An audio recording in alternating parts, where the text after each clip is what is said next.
जय माता दी दोस्तों, पूजा शक्ति चैनल में आप सभी मेरे भाइयों और बहनों का बहुत बहुत स्वागत है। सूर्य ग्रहण के साथ अमावस्या तथा कल के दिन जो है गुप्त नवरात्रि का शुभारंभ होने वाला है।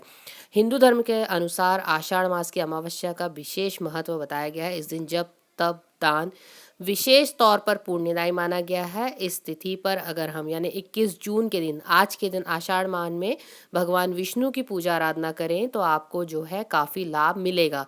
परंतु जब सूर्य ग्रहण समाप्त होता है उसके बाद क्या करना चाहिए? सभी जानते हैं ये सूर्य ग्रहण बहुत विशेष है।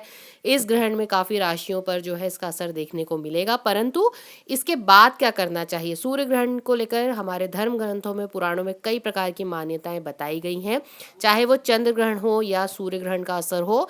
इसीलिए हमारे जीवन पे इन दोनों का ही असर काफ़ी रहता है। चंद्र ग्रहण का जो असर होता है उससे हमारी चंद्र जो कुंडली है उसका असर देखा जाता है। सूर्य ग्रहण जो होता है वो हमारे ग्रहों के राजा कहे जाते हैं सूर्य, और उनको जब ग्रहण पड़ता है तो उसके बाद जो है काफ़ी जीवन में उतार चढ़ाव देखने को मिलते हैं।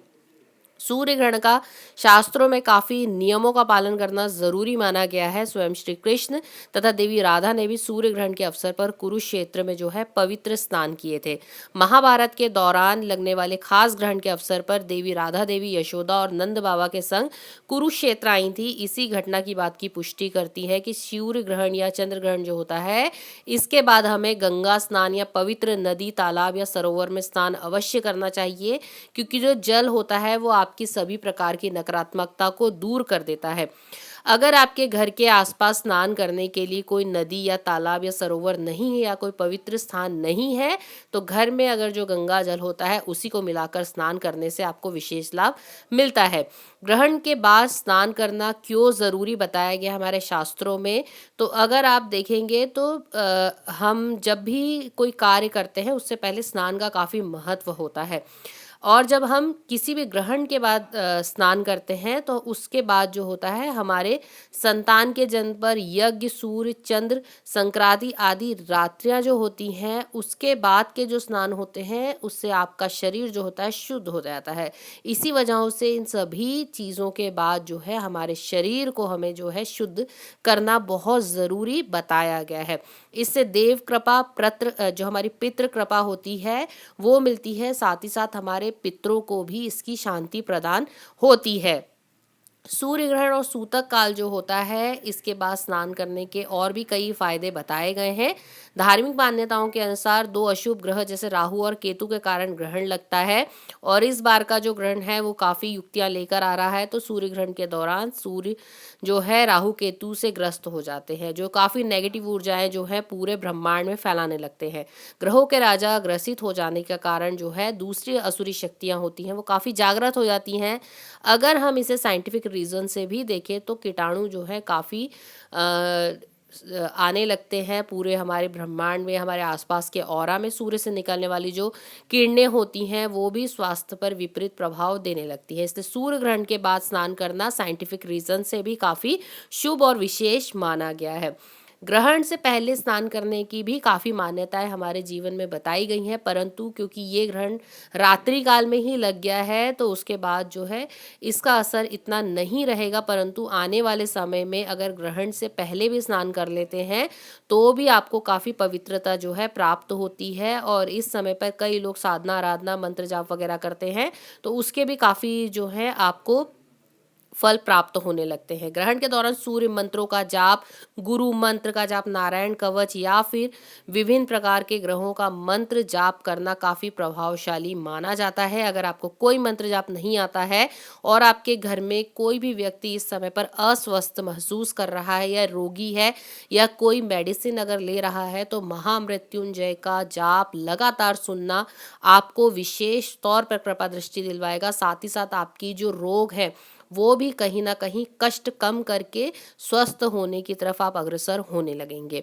वहीं पर अमावस्या का भी विशेष महत्व है, और इस दिन जो है शुभ तिथि 21 जून जो है आषाढ़ माह में अमावस्या के साथ सूर्य ग्रहण लगा है। इसके बाद वर्षा ऋतु भी प्रारंभ हो गई कई जगह पे, तो बहुत महत्वपूर्ण है। इस समय पर अगर देखा जाए तो शनि दोष, पितृदोष, काल सर्प दोष से मुक्ति बड़ी आसानी से आप प्राप्त कर सकते हैं। आषाढ़ी अमावस्या के दिन पूर्वजों की आत्मा को शांति देने के लिए भी पवित्र नदियों में स्नान किया जाता है, दान दिया जाता है।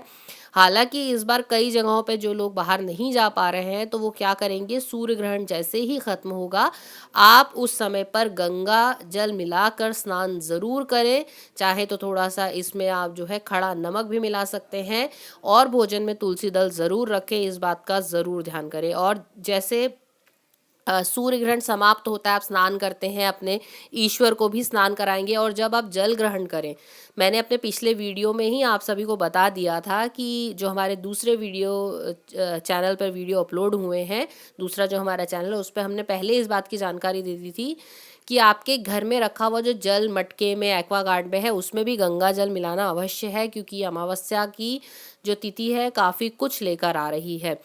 तो सूर्य ग्रहण के साथ अमावस्या के दिन पितरों के नाम पर आप जो है स्नान या दान करते हैं तो उसका भी लाभ मिलेगा। साथ ही साथ आपको सूर्य ग्रहण के बाद के अमावस्या यानी अमावस्या सूर्य ग्रहण दोनों का ही लाभ आपको प्राप्त होने लगेगा, आशीर्वाद भी प्राप्त होगा। इससे आपके घर में सुख समृद्धि तो बनेगी, साथ ही साथ ग्रहण के बाद तुलसी जी को दीपक जरूर जलाएं। इससे भी आपके घर के जो दरिद्रता है, ग्रह कलेश है, वह दूर होंगी। तुलसी जी पर भी गंगा जल का छिड़काव आवश्यक रूप से करें। अब स्नान आदि के बाद, जैसे आपने गंगा जल से स्नान करा है, उसके बाद आपने अपने ईश्वर को स्नान करा है गंगा जल मिला के, तो आपके घर में जो है आप कपूर की पूरी आरती ज़रूर घुमाएं। कोई मंत्र अगर आपको आता है तो बहुत अच्छा है, नमो नारायण भी कह सकते हैं, महामृत्युंजय का जाप भी कर सकते हैं। केवल गायत्री मंत्र चलाना भी आपके लिए काफ़ी लाभकारी होगा। या फिर आप जो है किसी कवच का, जैसे हनुमान जी का जो कवच आता है उसका पाठ भी आप लगाकर सुन सकते हैं या बोल सकते हैं, वो भी काफ़ी लाभकारी रहेगा। क्योंकि कल से हमारी गुप्त नवरात्रि भी शुरू हो रही है, तो घर की शुद्धि इस समय पर करना आपके लिए काफ़ी आवश्यक है और इससे ही आपके जीवन में जो है पैतृय सुख या फिर देवीय सुख जो है आपको प्राप्त होने लगेगा। अब जब आप ग्रहण करेंगे जल, तो सबसे पहले जो जल ग्रहण करेंगे उसमें भी गंगा जल मिलाकर उसे ही ग्रहण करें, जिससे कि आपके सातों चक्र जो हैं, इनके अलावा जो हमारे कर्म के चक्र होते हैं, इसके अलावा भी हमारे बहुत सारे चक्र होते हैं, वो सभी जो हैं शुद्ध हो जाएं और अपने सभी प्रकार की अशुद्धियों को बाहर करके जो एक पॉजिटिव ऊर्जा है उसका प्रभाव करने लगे। साथ ही साथ अगर नासिका संबंधित जो ज्ञान होता है, जैसे हम अगर दाएं नाक से हम सांस लेते हैं, बाएं नाक से सांस लेते हैं, तो उसका भी प्रयोग करें। अगर आप मेडिटेशन करते हैं तो वो भी काफ़ी लाभकारी होगा। दीपक जलाने के लिए देसी शुद्ध घी जो होता है गाय का बना हुआ, उसी का प्रयोग करें। इसी से आपके घर में जो है ऊर्जाएं समाप्त होने लगेंगी। हनुमान जी की कृपा दृष्टि आशीर्वाद जरूर प्राप्त करें स्नान के बाद। मान्यता है कि अमावस के दिन पितरों को घरों में अन्न जल ग्रहण जो है वो सभी ग्रहण करने आते हैं, परंतु सूर्य ग्रहण के कारण आप ये कार्य जो है नहीं कर पाएंगे। तो अगर आप चाहें तो स्नान या सूर्य ग्रहण समाप्त होने के बाद संध्या काल के समय जो है गरीबों में भोजन करवा सकते हैं। यथासंभव आटा, घी, दक्षिणा और कपड़ों समेत काफ़ी चीज़ें जो है मंदिरों में दान कर सकते हैं। अगर इस समय पर आप नहीं कर सकते हैं तो उनके नाम का जो है जो भी सामान या जो भी, अगर आप कुछ रुपए अलग से निकाल के रख दीजिए और जब भी आपके उधर क्षेत्र में संभव हो उस समय पर ये जो इन पैसों से सामान खरीद कर आप जो है दान कर सकते हैं, तो भी आपको लाभ होगा। पितृदोष से मुक्ति के लिए आप सूर्य ग्रहण के बाद भगवान शिव को दूध से अभिषेक करें तथा किसी गरीब व्यक्ति को दूध या फिर खीर खिला के अपने पितृदोष में राहत प्राप्त कर सकते हैं। इस शुभ अवसर पर आप काल सर्प दोष तथा शनि दोष से भी मुक्ति प्राप्त कर सकते हैं। ग्रहण काल के बाद, क्योंकि अमावस्या की शाम को सूर्य ग्रहण के बाद पीपल के पेड़ के नीचे सरसों के तिल का दीपक जलाने से भी आपके पितरों को याद करके अगर आप 7 परिक्रमा कर लेते हैं और किसी व्यक्ति में दान दक्षिणा करते हैं तो ऐसे भाग्य का उदय होता है। घर से नकारात्मक ऊर्जाएं जो हैं बाहर जाने लगती हैं। परंतु मैं कहूँगी, अगर अभी इस समय पर आप घर के बाहर जाके मंदिर में अगर जैसे संध्या काल के समय दीपक लगा रहे हैं तो केवल और केवल हनुमान जी के मंदिर में लगे हुए पीपल के वृक्ष के नीचे ही जो है दीपक जलाएं और उसके बाद 7 परिक्रमा करें और श्री हनुमान जी के मंदिर में जाकर फिर से आशीर्वाद लें। हनुमान चालीसा का, हनुमान कवच का पाठ अवश्य करें। इस दिन घर में सुंदरकांड का पाठ जब सूर्य ग्रहण समाप्त हो जाए सुनना भी आपके जीवन में आपको अधिक से अधिक लाभ और सौभाग्य की प्राप्ति जो है कराने लगेगा। साथ ही साथ सूर्य ग्रहण के बाद हनुमान जी के सामने चमेली का तेल का दीपक या फिर सरसों का तेल का दीपक अपने घर में ही लगा दें तो भी आपके जीवन से राहु केतु शनि की जो कुदृष्टि है वो समाप्त होगी। जैसे कहा, सुंदरकांड का पाठ सुनना करना भी आपके सभी कार्यों को बनाने लगेगा। शत्रुओं पे विजय होगी, घर के सारी नेगेटिव ऊर्जाएं बाहर चली जाएंगी और घर में आपको शांति का अनुभव होने लगेगा। क्यों क्यों ये सब कार्य करने बहुत ज़रूरी हैं, क्योंकि सूर्य ग्रहण का प्रभाव जो है मानव जीवन पर देखने को मिलेगा। सूर्य ग्रहण जो है कई प्रकार की राशियों पर कुछ कुछ उपाय जो असर है या उपाय है वो दिखाने लगा है। तो असर जो रहेंगे उसे कम करने के लिए आपको बहुत ज़रूरी है कि आप ये सब कार्य ज़रूर करें। अब अगर हम अपनी हिंदू धर्म शास्त्र मान्यताओं के अनुसार जाते हैं तो सूर्य ग्रहण लगना जो है काफ़ी तौर पर शुभ नहीं माना जाता है, परंतु अगर आप अपने घर की शुद्धि करते हैं, हाँ, अगर आपके घर में छोटे बच्चे भी हैं, इस समय पर गर्भवती महिलाएं हैं, तो उनके लिए भी मैंने पहले ही अपने दूसरे चैनल पर आपको काफ़ी कुछ बता दिया था कि आपको कैसे चंदन का लेप जो है पूरे गर्भ स्थान पर करना है। साथ में उसमें तुलसी भी मिलानी है, जिससे कि जो गर्भ में पल रहा शिशु है उसकी रक्षा होती रहे। अब आप स्नान आदि जब गर्भवती महिलाएं शाम के या 3 बजे के बाद या 2 बजे के बाद कर लेंगी, उसके बाद भी आप निश्चिंत करें कि गंगा जल, चंदन और तुलसी पत्ते को मिलाकर आप एक लेप बनाकर अपने गर्भ पर वापस से लगाएं, जिससे कि शिशु की जो है रक्षा होती रहे। ये आपको बाद में भी करना है नहाने के बाद। और जितनी भी गर्भवती महिलाएं हैं वो भी थोड़ा गंगा जल जो है ज़रूर पिएं और अपने ऊपर गंगा जल का छिड़काव ज़रूर करें, जिससे कि आपको ठंडक, राहत और पॉजिटिव एनर्जीज जो है उसका असर देखने को मिलेगा। आज के दिन ज़्यादा से ज़्यादा जो है इलेक्ट्रॉनिक जो डिवाइसेस रहती हैं उनसे दूर रहने का प्रयास करें, क्योंकि उन्हें भी जो है राहु का ही प्रतीक माना जाता है। जितना ज़्यादा पूजा पाठ या अन्य धर्म कार्य करेंगे उतना ज़्यादा ही आपके लिए जो है कार्यों में बरकत रहने वाली है। सूर्य ग्रहण जो कि काफ़ी योग काफ़ी सालों बाद बन रहा है, 6 ग्रहों के साथ वक्री होने के कारण ग्रह का व्यापक असर जो है आप सभी के जीवन में देखने को मिलेगा। परंतु अगर आप समृद्धि चाहते हैं तब भी सूर्य ग्रहण के दौरान गायत्री मंत्र, सूर्य मंत्र, नारायण मंत्र का जाप करना, ध्यान लगाना काफ़ी शुभ माना जाता है। ये स्नान के बाद भी आप कार्य कर सकते हैं, इससे भी आपके घर के जो अशुभ प्रभाव हैं वो समाप्त होने लगेंगे। अब क्योंकि राहु और केतु है और गंगा जल से स्नान हमने कर लिया है, दीपदान भी हमने कर लिया है। दान अगर आप करना चाहते हैं अभी इस समय पर तो आप कर सकते हैं। अगर आपके उधर अभी जैसे अभी जितनी भी चीज़ें हैं खुली हुई हैं तो आप जाकर दान वगैरह कर सकते हैं मंदिरों में। परंतु अगर अभी सब चीज़ें बंद हैं आपके देश में, प्रदेश में, तो आप क्या करेंगे, उन रुपयों को रखकर और उसके बाद ही जो है अगला कार्य जैसे कुछ समय बाद जब भी आपको ठीक लगे तब आप उस समय पर जाकर दान आदि कर सकते हैं। सूर्य ग्रहण के बाद पीपल के पेड़ की पूजा करना बहुत शुभ है। तो जीवन में सुख समृद्धि के लिए जल में तिल गुड़ मिलाकर पीपल की जड़ को सींचना भी शाम के समय अधिक फलदायी रहेगा आज के दिन, क्योंकि पितृ आपके घर पर आएंगे और पितृ आपको आशीर्वाद ज़रूर देंगे। सूर्य ग्रहण के बाद गरीबों और ज़रूरतमंदों की आर्थिक मदद करें या फिर किसी भी वस्तु का प्रदान करें। शनिदेव असहाय लोगों का प्रतिनिधित्व करते हैं, इसलिए ऐसा कहा गया है जिन पर शनि की 7.5 ढैया या शनि की कुदृष्टि पड़ रही है, कृपा दृष्टि के लिए ग्रहण के बाद शनि मंत्रों का जाप करना या वस्तुओं का दान करना आपके लिए काफ़ी शुभ रहेगा। मैं कहूँगी कि इस समय पर आप सभी जितने भी लोग हैं ये ज़रूर करें, क्योंकि हमारे घर में अलग अलग सदस्य रहते हैं, उनकी अलग अलग कुंडलियाँ रहती हैं, अलग अलग तरीके से प्रभाव रहते हैं, तो उनसे क्या रहेगा कि सभी को जो है राहत महसूस होगी।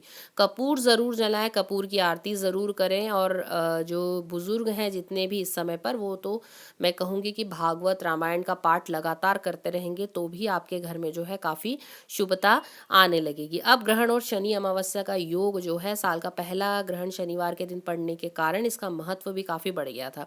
सूर्य ग्रहण भले ही भारत में जो है अपना असर कुछ ज़्यादा दिखा रहा है, परंतु इससे घबराने की या इससे परेशान होने की कोई भी किसी को ज़रूरत नहीं है, क्योंकि जहाँ राशियाँ होती हैं केवल जो राशियाँ आपके ग्रहों के अनुसार जैसे अगर आपने जो कर्म करे हैं, अगर आपने सही कर्म करे हैं, आपने सदैव लोगों का ध्यान रखा है, लोगों को आप जो है मदद समय समय पर करते रहे हैं, आप अपने पितरों को जो है सदैव खुश करके रखते हैं, अपने माता पिता का सदैव आशीर्वाद अपने ऊपर रखते हैं, तो आपको कभी भी घबराने की किसी भी ग्रहण या किसी भी चीज़ से ज़रूरत नहीं है। क्योंकि जो ये ग्रहण या ये जो विपदाएं आती हैं या हमारी जो ग्रह रहते हैं, अगर वो थोड़ी टेढ़ी चाल भी चलते हैं, वक्रीय हो जाते हैं, तो कई लोग घबराने लगते हैं कि इसका असर जो है हमारे जीवन पर काफ़ी पड़ने लगता है। परंतु अगर आपने कर्म किए हैं, तो सब कुछ कर्म होता है मानव जीवन में। अगर आपने सही कर्म किए हैं तो आपको बिल्कुल भी घबराने की या किसी भी प्रकार का कोई भी ऐसी चीज़ सोचने की ज़रूरत नहीं है। क्योंकि अगर आपके माता पिता का आशीर्वाद, पिता क्योंकि हमारे सूर्य माने गए हैं, माता हमारी चंद्र मानी गई हैं, तो इन दोनों ग्रहों का जो है प्रभाव बहुत जीवन पर पड़ता है। और अगर ये दोनों ही आपको शुभता दे रहे हैं, ये दोनों लगातार आशीर्वाद दे रहे हैं, तो आपके जीवन में कितने भी बुरे योग बने हो कुंडली में, वो अपना असर ज़रूर दिखाएंगे थोड़ा, परंतु उनका जो है बहुत बुरा प्रभाव आपके जीवन पर आपको देखने को नहीं मिलेगा। ग्रहण से पहले अगर स्नान कर लेंगे तब भी इसका आपको जो है बहुत ज़्यादा लाभ मिलता है। परंतु ये रात में जैसे ग्रहण चालू हो गया था, तो जो लोग नहीं स्नान कर पाए हैं, तो केवल गंगा जल छिड़क कर जो है इस पूरे ग्रहण काल में पहले ही बता दिया गया था कि आप सभी मंत्र को जाप करते रहें। अब ये जो सूतक काल है या ये जो चीज़ें हैं, ये काफ़ी आपको कुछ संकेत दे रही हैं। जैसे कई लोगों की गणनाएँ हैं कि इसके बाद जो है काफ़ी सुधार ग्रहों की स्थितियों में आएगा, और काफ़ी जो ग्रह हैं वो अपनी चीज़ों से आपको जो है खुश करने की जो है नए-नए संकेत भी देंगे, जहाँ माता लक्ष्मी भी आप पे कृपा दृष्टि बनाएगी। क्योंकि अमावस्या का समय है, तो आज का दिन जो है माता रानी को समर्पित है। और अब जब है हमारे गुप्त नवरात्र भी लगने वाले हैं, तो गुप्त नवरात्र से पहले अपने घर की शुद्धि कर लेने से आपके जीवन में माता रानी अपने आप आशीर्वाद देने लगेंगी।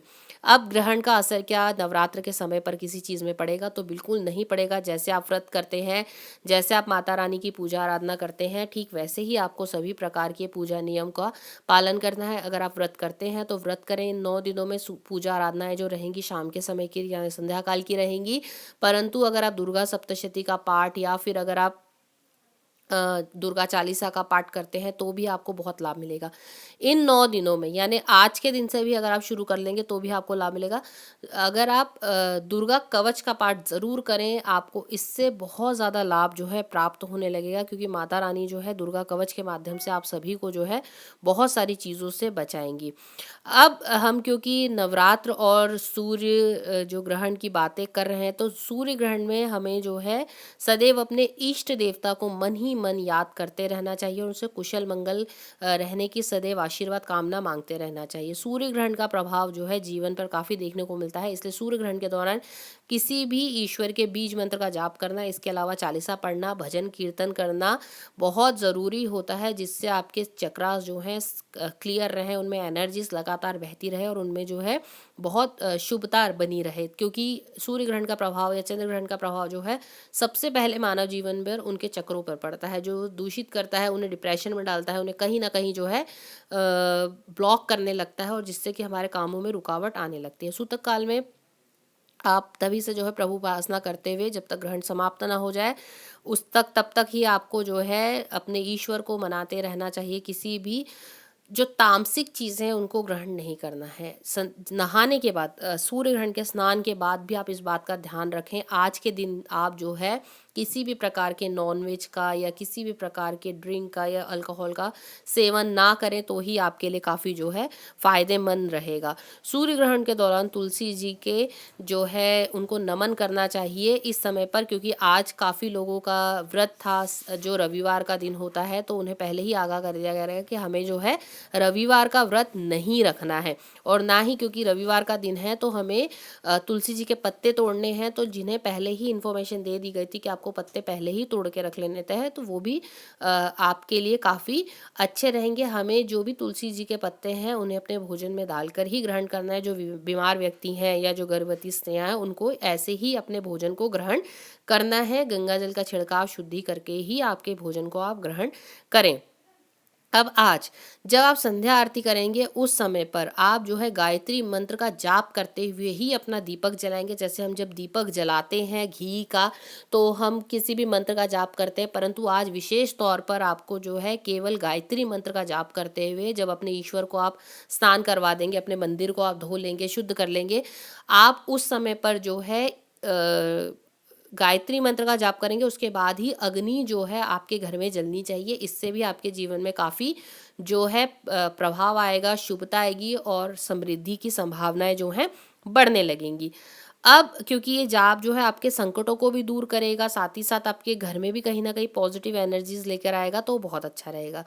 हमने जो है इस समय पर ना ही भोजन बनाना है और नहाना या जो हमारे दूसरे अन्य कार्य होते हैं वो नहीं करने, सोना भी नहीं है, क्योंकि सोने से भी जो है कहीं न कहीं आपके ग्रहों पे इसका प्रभाव पड़ता है। सूर्य देव को नमन आराधना ज़रूर करें, तो क्योंकि इस समय पर सूर्य देवता आप पर कृपा दृष्टि बनाए रखें, तो आप इस समय पर उनके जो है बीज मंत्रों का जाप कर सकते हैं।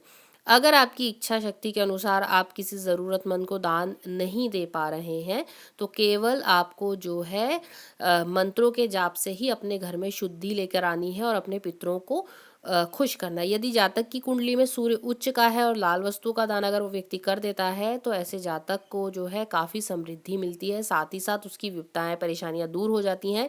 कई जो लोग होते हैं उनको इन्हीं वजहों से जो है सरकारी नौकरी का सुख नहीं मिल पाता है, तो ये कार्य करने से जो है सरकारी नौकरी के भी जो रास्ते हैं खुलने लगते हैं।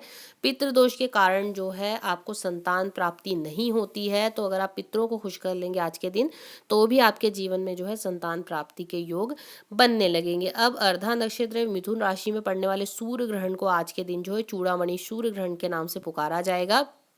इस ग्रहण में सभी राशियों का प्रभाव जो है हम अब बात करेंगे कि कैसा रहने वाला है, क्या इनके जीवन में जो है इनका असर देखने को मिलेगा, साथ ही साथ किस प्रकार से राशियां जो हैं अपने आप को कुछ विशेष तौर पर तैयार कर सकती हैं आने वाले समय के लिए और किस प्रकार से उनको लाभ को वो प्राप्त कर सकती हैं। यहाँ पर जो है हम नाम के हिसाब से राशि लेंगे, क्योंकि कई लोगों को जो है लग्न राशि नहीं पता है, तो नाम के हिसाब से आप देख लीजिए जो मेष राशि वाले जातक हैं उन पर कैसा रहने वाला है प्रभाव। तो राशि के पराक्रम भाव में जो है सूर्य ग्रहण आपका आर्थिक पक्ष जो है मजबूत करता हुआ दिखाई दे रहा है। कार्य व्यापार में उन्नति होती हुई दिखाई दे रहा है। आपके साहस और शौर्य की सराहना हो सकती है। आपके द्वारा किए गए निर्णय, किए गए कार्य आपको जो है काफ़ी सफलताएं दिलाएंगे। परिवार के किसी बड़े सदस्य, भाई बहनों में मतभेद हो सकता है, तो थोड़ा इस बात का आप ध्यान रखें और वाद विवाद से बचने की कोशिश करें। वाणी पर जो है आपको काफ़ी कंट्रोल रखना है। अब हम देखेंगे वृष राशि के जितने जातक हैं उनके लिए कैसा रहने वाला है। तो राशि पर धन भाव में पड़ने वाला सूर्य ग्रहण जो है पारिवारिक कलेश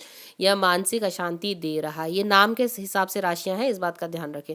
स्वास्थ्य पर विपरीत प्रभाव होने से दाहिनी आंख पर जो है आपको काफ़ी ध्यान देना है, क्योंकि सूर्य के जो है अधीन ही आंखों रोशनी जो होती है वो आती है, तो आपकी दाहिनी आंख पर इसका असर पड़ सकता है। परिवार से अगलाव ना करें और अपनी वाणी को काफ़ी संभाल कर यूज़ करें। किसी को भी कर्ज देने से आपको बचना है। कार्य क्षेत्र में अपने काम निपटाएं और जो है किसी विवाद में ना फंसे और ना ही किसी को जो है आप धन उधार दें। अब मिथुन राशि के जितने जातक हैं अपनी राशि पर जब पड़ने वाला ग्रहण है आपके सर्वाधिक कष्टकारक सिद्ध योग यहाँ बनाता हुआ दिखाई दे रहा है।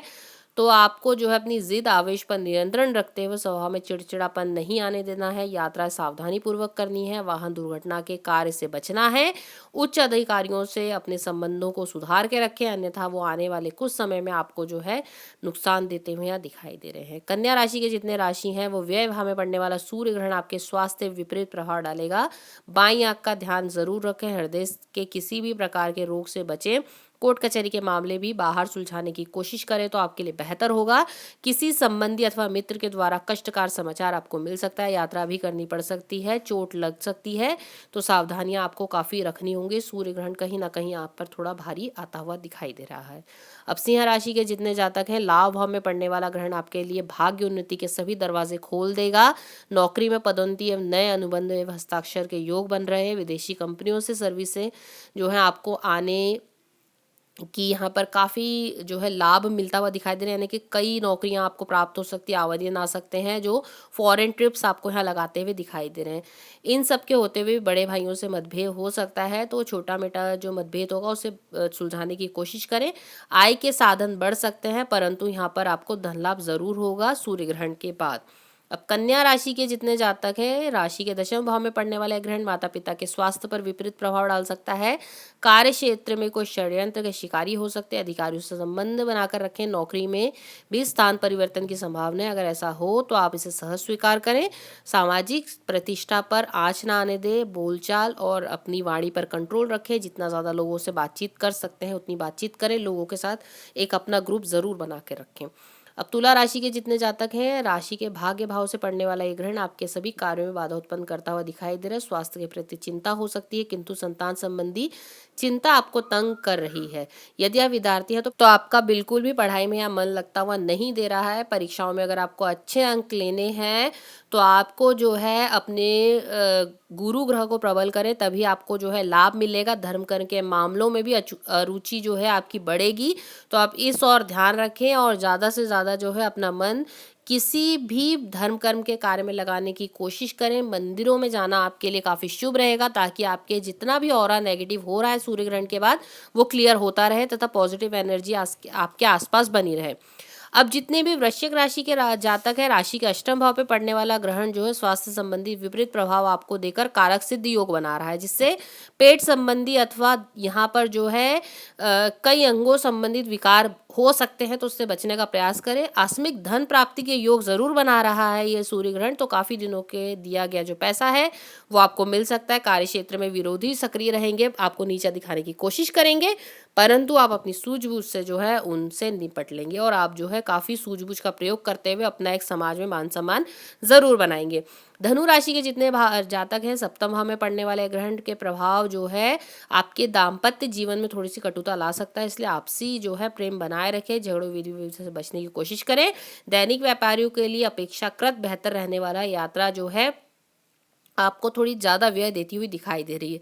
किसी मित्र का कोई कष्टकारी संदेश आपको काफ़ी दुखी कर सकता है। मकर राशि के जितने जातक हैं, राशि से छठे भाव में पड़ने वाला सूर्य ग्रहण जो मिला जुला फल देगा। रण रोग और शत्रु आपको तंग कर सकते हैं, गुप्त शत्रु से बचने की यहाँ पर कोशिश करें, ना ही किसी मामले में पड़े, और कोर्ट कचहरी का अगर कोई मामला है तो इसे बाहर सुलझाने की कोशिश करें, यही आपके लिए काफ़ी लाभकारी होने वाला है। स्वास्थ्य संबंधी चिंताएं जो है आपको बढ़ा सकती, किंतु आपके द्वारा गए जितने भी निर्णय हैं या कार्य हैं उनकी सराहना आपको आने वाले समय में देखने को मिलेगी और उसकी तरफ से धन लाभ भी आपको होता हुआ यहाँ दिखाई दे रहा है। कुंभ राशि के जितने जातक हैं उनके पंचम भाव में पड़ने वाला ग्रहण जो है रोमांस के मामले में उनको उदासीनता ला सकती है। प्रेम विवाह की अगर कुछ निर्णय है तो उनमें विलंब होता हुआ यहाँ दिखाई दे रहा है। संतान संबंधी चिंताएं भी आपको परेशान कर सकती हैं।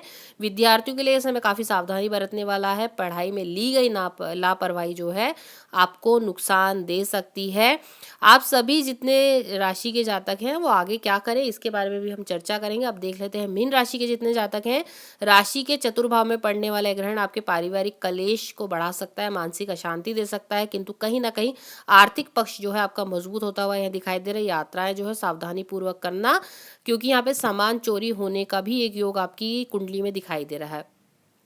परंतु किसी वीज़े की चाहत है या बाहर फॉरेन में सेटल होना चाहते हैं तो वो आपकी इच्छा ज़रूर पूरी होगी और उसकी वजह से आपके जीवन में जो है आपको काफ़ी जो है अच्छा प्रभाव मिल सकता है। अब जितनी भी राशियों के जातक हैं, क्योंकि सूर्य देव जो है ग्रहों के राजा कहें तो इन्हें अगर आप खुश करना चाहते हैं ग्रहण के बाद, तो आप जो है नारायण भगवान यानी कि विष्णु जी की पूजा आराधना ज़रूर करें। विष्णु सहस्त्र नाम का पाठ ज़रूर करें। लगातार 1 महीने तक अगर कर सकते हैं तो बहुत अच्छा रहेगा। कल से गुप्त नवरात्रे लग रहे हैं, तो माता की 9 दिनों में इतनी सेवा आराधना कीजिए ताकि नवाण मंत्र से आपके जो 9 ग्रह हैं उनकी शांति हो जाती है। रुद्राक्ष की माला से आप किसी भी समय जो है, क्योंकि अद्वितीय जो अद्भुत योग है बना रहे नवरात्रे, तो आप इस समय पर नवाण मंत्र की पूजा आराधना ज़रूर करें। ओम ऐं ह्रीं क्लीं चामुंडाय विच्चे का जाप जो है आपके जीवन में इन सभी 9 ग्रहों को शांत करेगा। भगवती माँ काली, माँ सरस्वती और माँ महालक्ष्मी देवी की आराधना भी आपके लिए काफ़ी शुभ रहेगी। इस समय पर 10 महाविद्याओं की पूजा आराधना करने से आपके जीवन में सुख, वैभव और प्रसन्नता जो है अपने आप आने लगेगी। अब क्योंकि बहुत सारे जो लोग हैं वो अपने आप में जो है काफ़ी ग्रहण के बाद डिप्रेशन या मानसिक चिंताएं जो है काफ़ी महसूस करेंगे, तो महामृत्युंजय का जाप आपको इन सभी से छुटकारा दिलाएगा। जो जैसे क्योंकि महामृत्युंजय का जो जाप रहता है वो आपको बीमारी से भी बचाता है, आपके जीवन में सुख, वैभव, समृद्धि भी लेकर आता है, और आपके जीवन में अगर कोई जैसे रोग है तो उससे भी आपको जो है उसके भी कष्टों से आपको निवारण देता है। तो आप ये सभी कार्य कर सकते हैं। और जैसे मैंने कहा कि अब इसके बाद जो गुप्त नवरात्रे लग रहे हैं उस समय पर हम जैसी पूजा आराधना करते हैं वैसे ही करेंगे, परंतु आज अपने घर की शुद्धि करना, अगर अपने घर में गंगा जल का छिड़काव करना, अपने घर को थोड़ा सा शुद्ध कर लेना आपके जीवन में जो है काफ़ी लाभकारी होने वाला है। और कल से जो नवरात्रे हैं उनसे पहले ही अगर आपके घर में जितनी भी पॉजिटिव एनर्जी है उसका संचार हो जाएगा, तो कल के ये जो दिन है, जो माता रानी के सभी सेवा वाले दिन आ रहे हैं, तो उनमें भी आपको विशेष लाभ मिलेगा। मैं कहूँगी कि अगर व्रत कर सकते हैं तो ज़रूर ही व्रत करें। एक समय भोजन ग्रहण करके भी आप जो है फलाहार करके जो है आप इन 9 दिनों को पूर्ण कर सकते हैं। जिससे क्या होगा कि जो जितने भी कष्ट चल रहे हैं, कर्जा चल रहा है अभी इस समय पर, ये साल जो है काफ़ी भारी रहा है लोगों के लिए, तो वो उससे जो है आपको कहीं ना कहीं माता रानी का आशीर्वाद ही बचा सकता है। तो कल से आप ज़रूर सेवा आराधना कर दीजिए। अपने घर में अखंड ज्योति अगर जला सकते हैं तो अखंड ज्योति जला लीजिए। अगर ये सब कार्य अभी फ़िलहाल नहीं कर सकते हैं तो केवल दुर्गा चालीसा का पाठ, दुर्गा कवच का पाठ या दुर्गा सप्तशती मैं कहूँगी ज़रूर पढ़ें, जिससे कि आपके जीवन में आपको जो भी अभी कष्ट मिल रहा है, यातनाएं मिल रही हैं, जो मानसिक चिंता है, वो सभी जो है ठीक हो जाए। और अभी अगर कुछ लोग अपने व्यापार को लेकर, नौकरी को लेकर चिंता में चल रहे हैं, धन संबंधी मामलों को लेकर चिंता में चल रहे हैं, तो इन 9 दिनों में माता रानी की पूजा आराधना करके माता रानी को खुश करें, जिससे कि आपके नौकरी, व्यापार और सभी चीज़ों में जो है आपको आने वाले समय में लाभ मिलने लगे। तो भाइयों और बहनों, आज अपनी वाणी को यहीं विराम देते हुए मैं आशा करती हूँ आज का ये वीडियो आप सभी को बहुत पसंद आया होगा। हम फिर मिलेंगे किसी नए विषय पर चर्चा करते हुए। आप सभी का बहुत बहुत धन्यवाद मुझे सुनने के लिए। धन्यवाद दोस्तों।